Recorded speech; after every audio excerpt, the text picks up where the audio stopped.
அனைவருக்கும் வணக்கம்.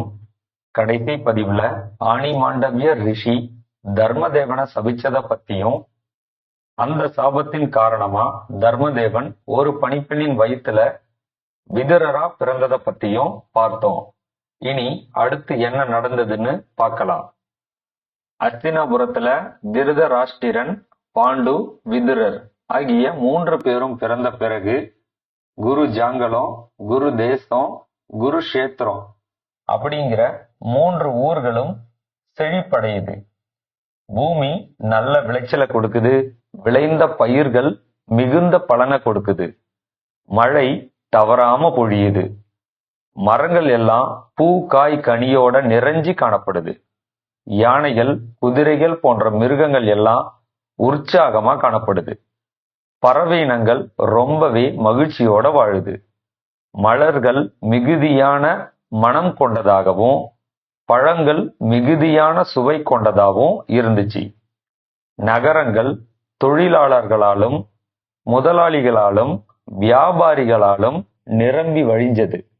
வீரர்களும் மக்களும், கல்வியில் தெரிந்த சாதுக்களும் மகிழ்ச்சியோட வாழ்ந்தாங்க.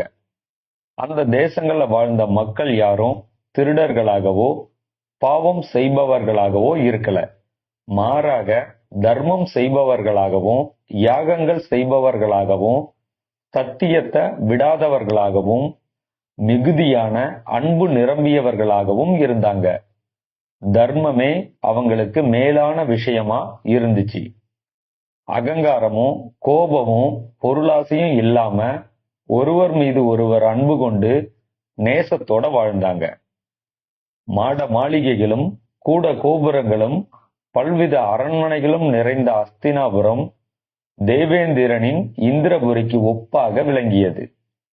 ஜனங்க நதிகள்லையும், காடுகள்லையும், குளங்கள்லையும், தடாகத்திலையும், மலை சாரல்லையும், அழகான தோட்டங்கள்லையும் மகிழ்ந்து விளையாடி தீர்த்தாங்க.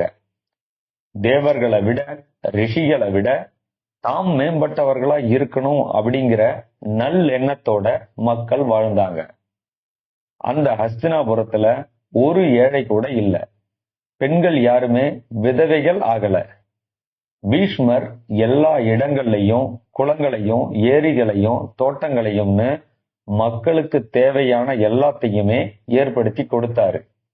பிராமணர்கள் செல்வ செழிப்புல திளைத்தாங்க. பகை தேசங்கள் எல்லாத்தையும் பீஷ்மர் ஜெயிச்சு நாட்டை விரிவுபடுத்துறாரு. அது மட்டும் இல்லாம நூற்றுக்கணக்கான ஆலயங்களை புதிதா கட்டுறாரு பீஷ்மர். தர்மம் அப்படிங்கிற சக்கரம் சுழன்று கொண்டே இருந்தது அஸ்தினாபுரத்துல. அரண்மனைகள்லையும் மக்களின் வீடுகள்லையும் 2 சொற்கள் அதிகமா பயன்படுத்தப்பட்டது. அது என்ன சொற்கள்னா, கொடு, உன் அப்படிங்கிற இந்த 2 சொற்கள் தான் மக்கள் அதிகமா பயன்படுத்தினாங்க. பீஷ்மர் திருதராஷ்டிரனையும், பாண்டுவையும், சிறந்த புத்தியுள்ள விதுரரையும் தன் குழந்தைகளை போலவே பார்த்துக்கிட்டாரு. சாஸ்திர பயிற்சியும் சரீர பயிற்சியும் மேற்கொண்டு அதில் தேர்ச்சியும் பெற்று 3 குழந்தைகளும் இளமை பருவத்தை அடையிறாங்க. தனுர் வேதத்திலையும், கத்தி கேடயத்திலையும், யானை பழக்கத்திலையும், ராஜநீதி சாஸ்திரங்கள்லையும் கரை கண்டவர்களாகிறாங்க அந்த 3 பேரும். அது மட்டும் இல்லாம திருதராஷ்டிரனும், பாண்டுவும், விதுரரும் இதிகாசம், புராணம் மற்றும் இன்னும் அநேக சாஸ்திரங்களையும், வேதங்களையும், வேதங்கள் அல்லாத பிற நூல்களையும் கற்று ஞானம் மிக்கவர்களாக மாறுறாங்க அந்த 3 குமாரர்களும். வேதத்தில் ஊக்கம் உள்ளவனான ராஜநீதியில் கரை கண்ட திருதராஷ்டிரனை மன்னனா பட்டாபிஷேகம் செய்து வைக்கிறாரு பீஷ்மர். தனுர் வேதத்திலையும், குதிரை ஏற்றத்திலையும், கதா யுத்தத்திலும், கத்தி கேடயங்களிலும், யானை பழக்கத்திலையும், பல வகையான அஸ்திர பழக்கத்திலையும், பற்பல அர்த்த சாஸ்திரத்திலையும், தர்ம சாஸ்திரத்திலையும் பாண்டு கரை கண்டவனான பிறகு பீஷ்மர் பாண்டுவுக்கு சேனாதிபதி பதவியை கொடுக்கிறாரு. பராக்கிரமசாலியான பாண்டு வில்வித்தையில மனிதருக்குள் மேலானவனா திகழ்றான். அப்படின்னா மனிதர்கள்ல யாரும் வில்வித்தையில பாண்டுவை வீழ்த்தவே முடியாதுங்கிற நிலைய அடையறான் அப்படின்னு தான் அர்த்தம். அதே போல திருதராஷ்டிரன் மற்றவர்களை காட்டிலும் அதீத பலம் மிக்கவனா இருந்தான். விதுரர் சிறுவனா இருக்கிறப்பவே திருதராஷ்டிரனுக்கு எல்லா நீதியும் உபதேசிக்கிற மந்திரி பதவியை வழங்கி விதுரரை கௌரவிச்சாரு பீஷ்மர்.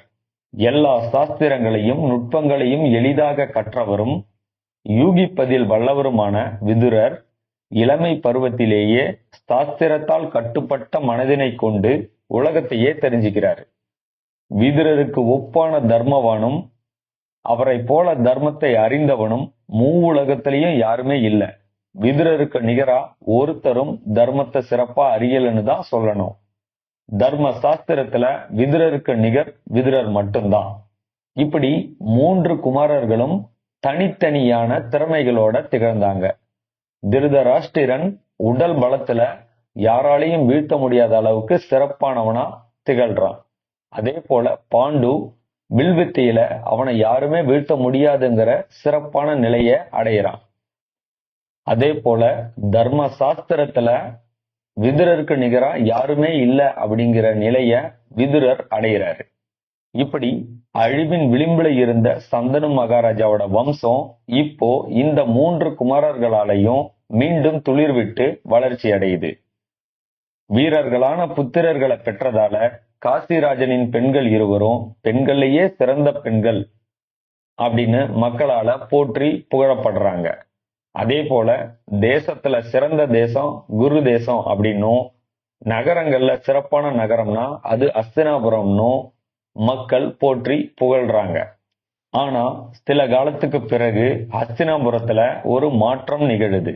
என்னன்னா, திருதராஷ்டிரன் மன்னர் பதவியிலிருந்து நீக்கப்படுறாரு. ஆமா, கண் பார்வை இல்லாததால திருதராஷ்டிரனும் பணிப்பெண்ணுக்கு பிறந்ததால விதுரரும் மன்னராக முடியல. அதனால பாண்டு ஹஸ்தினாபுரத்தின் அரியணையை அடையிறாரு, நிரந்தர மன்னனாகவும் மாறுறாரு. இதற்கு அப்புறம் என்ன நடந்திருக்கும் அத அடுத்த பதிவுல தெரிஞ்சுக்கலாம். நன்றி, வணக்கம்.